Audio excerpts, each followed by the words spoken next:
Operation Display. Deterrence. In early 2003, the world stood on the brink of war.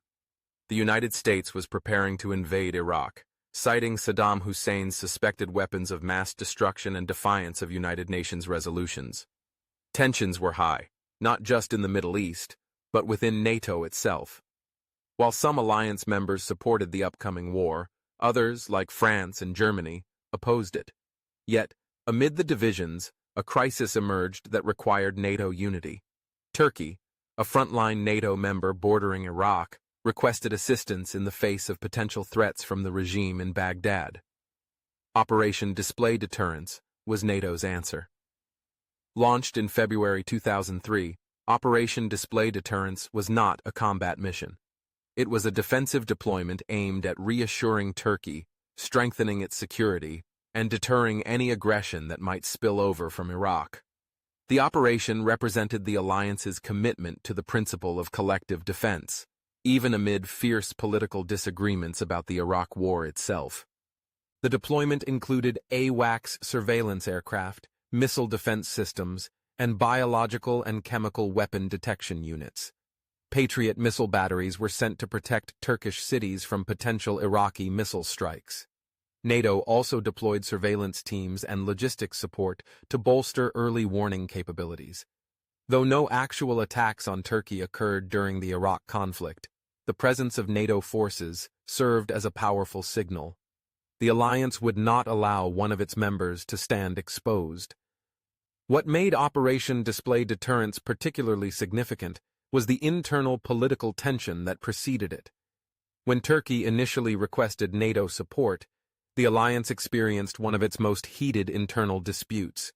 France, Germany, and Belgium initially blocked the request, fearing it would legitimize the looming invasion of Iraq. The deadlock sparked outrage from the United States and Turkey, and it marked one of the most public rifts in NATO's history. The alliance was forced to convene under the Defense Planning Committee, bypassing the main council, to authorize the mission. Despite the controversy, once the operation was approved, NATO moved quickly. The mission became a showcase of logistical coordination and technical readiness.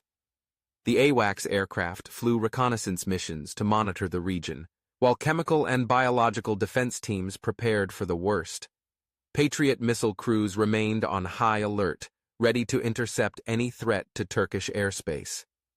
The operation concluded in May 2003, shortly after the initial phase of the Iraq War ended, and Saddam Hussein's regime collapsed. No missiles were fired, no chemical attacks occurred, and no combat took place. But that didn't make Display Deterrence a failure. On the contrary, it fulfilled its mission, deterring aggression, calming tensions, and upholding the core principle of NATO solidarity in the face of external threats. Operation Display Deterrence may not be as well known as other NATO missions, but its legacy is vital. It highlighted the importance and the difficulty of alliance cohesion in politically sensitive times. It showed that even when opinions differ sharply, the alliance can still come together when security is at stake. More importantly, it reminded the world of NATO's ultimate purpose. Beyond politics and diplomacy, beyond strategy and doctrine, the alliance exists to protect its members. When one nation feels threatened, the others act, not always in agreement, not always with ease, but always with purpose. And in 2003, as war clouds loomed over the Middle East, Operation Display Deterrence proved that commitment.